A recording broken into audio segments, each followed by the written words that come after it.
तो पिछले एपिसोड में हमने देखा था रानमा और उसके डैड टेंडो के घर आते हैं, पर ट्रेनिंग के दौरान रानमा और उसके डैड के साथ एक अजीब हादसा हो गया था, जिस कारण ठंडा पानी पड़ते ही वो दोनों लड़की और पांडा में बदल जाते हैं और सभी लोग डिसाइड करते हैं कि रानमा और अकाने साथ में रहेंगे। अब आगे दूसरे एपिसोड के स्टार्टिंग में रानमा और उसके डैड बातें कर रहे थे, जहां गेनमा रानमा को कहता है कि हम कुछ टाइम तक यहीं पर रहेंगे, तो इसीलिए तुम स्कूल जाओगे। नाबिको रानमा को बताती है कि तुम उसी स्कूल में जा रहे हो जहां मैं और अकाने पढ़ते हैं। इतना कहते ही नाबिको स्कूल के लिए जाने लगती है, पर पीछे से अकाने उसे रोकते हुए कहती है कि रुको, मैं भी तुम्हारे साथ चलती हूँ। पर नाबिको उसे कहती है कि तुम्हें रानमा के साथ जाना चाहिए क्योंकि वो अब तुम्हारा फियांसे है, और वैसे भी मुझे तुम्हारे साथ स्कूल जाना बिल्कुल पसंद नहीं। इधर अकाने और रानमा एक दूसरे के साथ बिल्कुल नहीं जाना चाहते थे, पर उन्हें फिर भी साथ जाना पड़ता है। रास्ते पर चलते हुए अकाने रानमा को कहती है कि हम दोनों एक दूसरे को नहीं जानते, तो स्कूल में तुम मुझसे बात मत ही करना। जिस पर रानमा कहता है कि तुम्हें ये सब कहने की जरूरत नहीं क्योंकि मुझे तुम बिल्कुल नहीं पसंद, और स्कूल में मैं तुमसे बात क्यों ही करूंगा।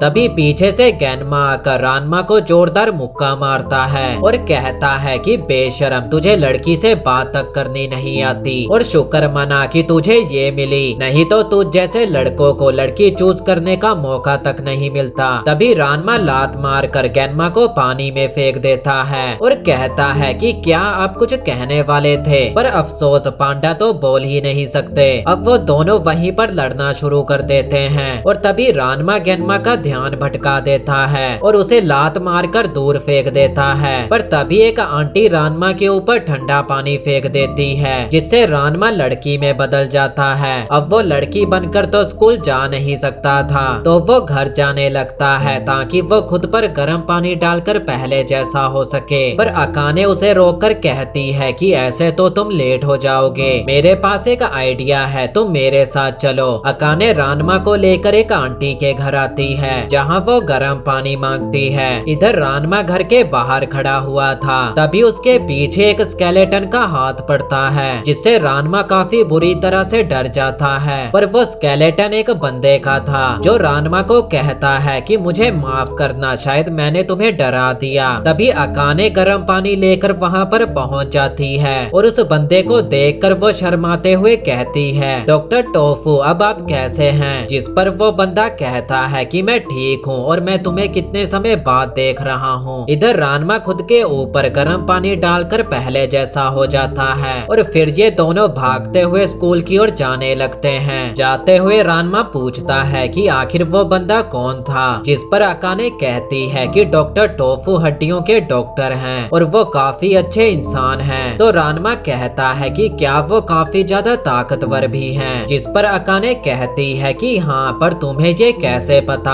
तो रानमा कहता है कि जब वो मेरे पीछे आया था तो मुझे उसका बिल्कुल भी एहसास नहीं हुआ था। तो अकाने कहती है कि बचपन में जब भी मुझे चोट लगती थी मैं उन्हीं के पास जाया करती थी। जिस पर रानमा कहता है कि पर तुम्हें तो लड़के बिल्कुल भी नहीं पसंद। तभी स्कूल के अंदर से बहुत सारे लोग बाहर निकलते हैं और वो सभी अकाने के साथ लड़ना चाहते थे। अकाने रानमा को दूर रहने को कहती है और खुद उन सभी से लड़ने लगती है। अकाने एक एक करके उन सभी को मारने लगती है। वहीं रानमा बैठा ये सब देख रहा था। कुछ ही मिनटों में अकाने सभी को हरा देती है और कहती है कि पता नहीं ये लोग रोज रोज मुझे परेशान करना कब बंद करेंगे। तभी वहाँ पर अकाने का सीनियर कूनो आ जाता है और कहता है कि ये सभी लोग तुम पर इसलिए हमला करते हैं ताकि ये लोग तुम्हें हराकर तुम्हारे साथ डेट पर जा सके। जब वो रानमा को अकाने के साथ देखता है तो वो रानमा से पूछने लगता है, ओए तू कौन है और तू अकाने के साथ क्या कर रहा है? रानमा तो उसे कुछ नहीं बताता, तो वो लड़का खुद के बारे में ही बकबक करने लगता है। मेरा नाम तातेवाकी कूनू है और मैं सेकंड ग्रेड में पढ़ता हूँ और साथ ही मैं कैंडो क्लब का कैप्टन हूँ। तभी वहाँ पर बादल गरजने लगते हैं। अब वो रानमा पर हमला कर देता है, पर रानमा उसके हमले को डोज करके कहता है कि मेरा नाम रानमा साइतो में है है और मैं तुम्हारा चैलेंज एक्सेप्ट करता हूँ। और स्कूल के सभी बच्चे उस लड़ाई को देखने के लिए इकट्ठे हो जाते हैं। अब वो दोनों आपस में लड़ने लगते हैं, पर रानमा उसके सभी हमलों को बड़ी ही आसानी से डॉज करते जा रहा था, पर उसके हमले से दीवार और पेड़ टूट जाते हैं। रानमा उसे कहता है कि मैं तुम्हें बता दूं कि तुम मुझे गलत समझ रहे हो, मेरे अंदर अकाने के लिए कोई फीलिंग नहीं है। वो बहुत ही अकड़ू और चिल्लाने वाली है और इसलिए मुझे खुशी होगी कि अगर तुम उसे अपने पास ही रख लो। ये सुनकर अकाने को काफी ज्यादा गुस्सा आ जाता है और वो रानमा के बैग को उसकी तरफ फेंक देती है। इधर कूनो अकाने की बेइज्जती सुनकर रानमा पर जोरदार हमला कर देता है, पर वहाँ रानमा तो उसके हमले को डॉज कर देता है, लेकिन रानमा के बैग के दो हिस्से हो जाते हैं और रानमा कूनो के सर पर अपनी दो फिंगर्स रख देता है। तभी वहाँ पर बारिश होने लगती है। तभी गैनमा वहाँ पर आकर कूनो को धक्का देता है और रानमा को लेकर वहाँ से भाग जाता है और सभी लोग ये देखकर हैरान हो जाते हैं कि एक पांडा ने कूनो को हरा दिया। इधर रानमा बारिश की वजह से लड़की में बदल चुका था और वो कहता है कि अगर बारिश शुरू ना हुई होती तो अब तक मैं उसे हरा चुका होता।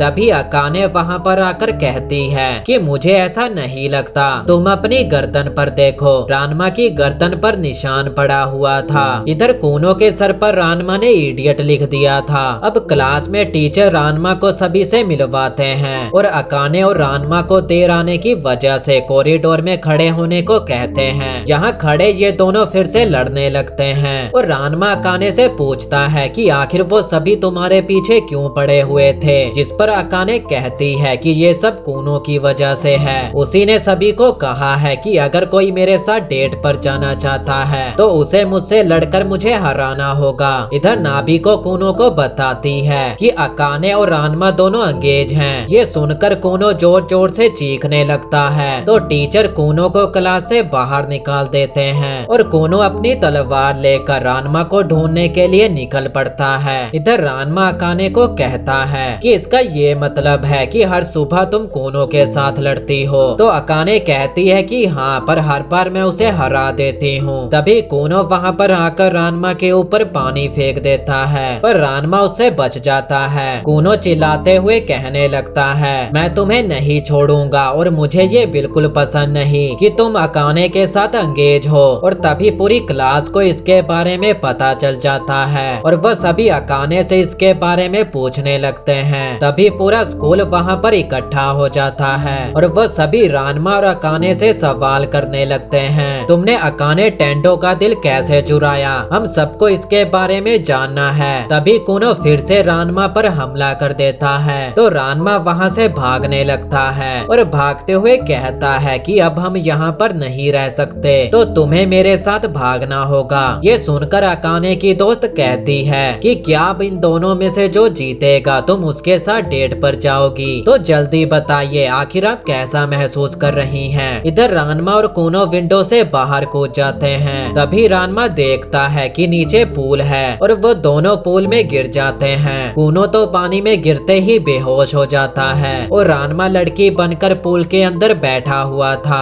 तभी वो देखता है कि पानी में गिरने की वजह से कूनो बेहोश हो चुका है, तो इसलिए वो कूनो को पानी से बाहर ले जाने लगता है। पर तभी कूनो को होश आ जाता है और तभी वो रानमा को पकड़कर लड़ने को कहने लगता है, पर जैसे ही वो रानमा को टच करता है तो रानमा उसे उठाकर दूर फेंक देता है और खुद वहाँ से भाग जाता है। इधर कूनो सोचने लगता है कि आखिर उसे टच करते ही मुझे ऐसा क्यों लगा कि वो एक लड़की है। इधर रानमा एक पेड़ के ऊपर बैठा अपने कपड़े सुखा रहा था और कहता है कि उसे पक्का मेरी सच्चाई के बारे में पता चल चुका होगा। तभी अकाने वहाँ पर आकर कहती है कि तुम सच में बहुत बड़े बुद्धू हो, आखिर तुम्हें पूल में छलांग लगाने के लिए किसने कहा था। तो रानमा कहता है कि क्या तुम यहाँ मुझे ये सब बताने आई हो, तुम्हारे लिए यही अच्छा होगा कि तुम यहाँ से चली जाओ। तो अकाने कहती है कि अगर तुम मुझसे ऐसे बात करोगे तो मैं इस गर्म पानी को फेंक दूंगी। तभी कूनो भी रानमा को ढूंढते हुए वहाँ पर पहुँच जाता है। इधर अकाने गर्म पानी की केटली को रानमा की तरफ फेंक देती है और कूनो को कहती है कि मैं तुम्हें लड़ने के लिए चैलेंज करती हूँ और इसके बाद वो दोनों लड़ने लगते हैं। और इधर रानमा गर्म पानी की केटली को गिरने से बचा रहा था। अकाने लात मारकर कूनो को रानमा की तरफ फेंक देती है, जिससे कि कूनो गर्म पानी की केटली से जा टकराता है और रानमा को देखकर कहता है कि शायद मैंने तुम्हें पहले भी देखा था। क्या तुमने एक लड़के को देखा जिसकी एक चोटी है? तो रानमा मना करने लगता है। तो कूनो कहता है कि वो एक डरपोक इंसान है, वो हमारी लड़ाई को बीच में ही छोड़कर भाग गया, जिसका साफ मतलब है कि वो मेरी ताकत से डरता है। तो रानमा उसे नीचे फेंक देता है। अब रानमा उसे लड़ने के लिए चैलेंज करता है। तो कूनो कहता है कि अच्छा ठीक है, अगर मैं जीता तो तुम मेरे साथ डेट पर चलोगी, और वो रानमा के ऊपर हमला कर देता है। रानमा उसके हमले से बचकर कहता है कि कोई भी तुम्हारे साथ डेट पर नहीं जाना चाहता, और उसके मुंह पर जोरदार लात दे मारता है। लात खाते ही कूनो सोचने लगता है कि ये तो बहुत ज्यादा ताकतवर है। उसे हराकर रानमा और अकाने वहां से चले जाते हैं। अगले दिन कूनो नाबिको से उस लड़की के बारे में पूछने लगता है, जिस पर नाबिको कहती है कि तुम चिंता मत करो, मैं उस लड़की को जानती हूँ। कूनो एक लेटर नाबिको को उस लड़की को देने को कहता है, और नाबिको वो लेटर लाकर रानमा को दे देती है, और वो रानमा को कहती है कि कूनो ने ये लेटर तुम्हारी लड़की फॉर्म को दिया है, और उसे ये बिल्कुल नहीं पसंद कि तुम और वो लड़की एक ही हैं। कूनो ने उस लेटर में रानमा की लड़की वाली फॉर्म को लड़ने के लिए चैलेंज किया था, और रानमा लड़की बनकर कूनो से लड़ने के लिए पहुंच जाता है, जहां रानमा कूनो से कहता है कि शायद पिछली बार की मार तुम भूल चुके हो, तो तुम्हारी लकड़ी की तलवार कहां पर है? इस पर कूनो कहता है कि मेरे पास ऐसा कुछ भी नहीं है, पर मैं तुम्हारे लिए कुछ और लाया हूँ। तभी कूनो रानमा को फूल देने लगता है और कहता है कि मैं तुमसे बहुत प्यार करता हूँ। ये सुनकर रानमा को तो कुछ भी समझ ही नहीं आता कि आखिरकार उसके साथ ये हुआ क्या, और इसी के साथ दूसरा एपिसोड खत्म हो जाता है।